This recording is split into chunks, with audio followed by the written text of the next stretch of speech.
छान भजन आपण म्हणूया.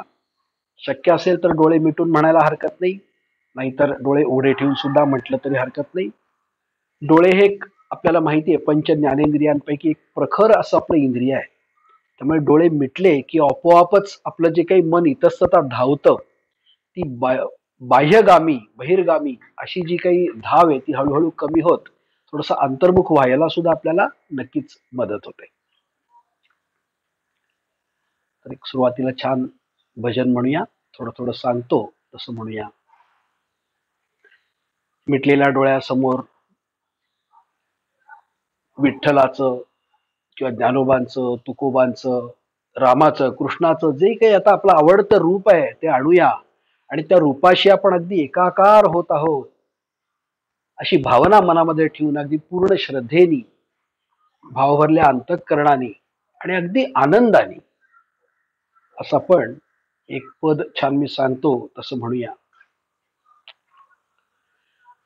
अरे किती आनंद रे, आनंद रे, अरे किती आनंद रे, आनंद रे, सांगू देवराया, सांगू देवराया. अरे किती आनंद रे, आनंद रे, सांगू देवराया. अरे किती आनंद रे, आनंद रे, सांगू देवराया. अरे किती आनंद रे, आनंद रे, सांगू पंढरीराया. अरे किती आनंद रे, आनंद रे, सांगू पंढरीराया. अरे किती आनंद रे, आनंद रे, सांगू विठ्ठलुराया.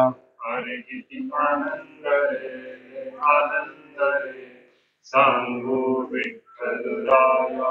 अरे किती आनंद रे, आनंद रे, सांगू श्री हरिराया. अरे किती आनंद रे, आनंद रे, सांगू श्री हरिराया. अरे किती आनंद रे, आनंद रे, सांगू माय बापा. अरे किती आनंद रे, आनंद रे, सांगू माय बापा. अरे तुझ्या नामात रे, नामात रे, अरे तुझ्या नामात रे, नामात रे, भिजली अमुची काया. भिजली आमची काया. अरे तुझ्या नामात रे, नामात रे, भिजली अमुची काया.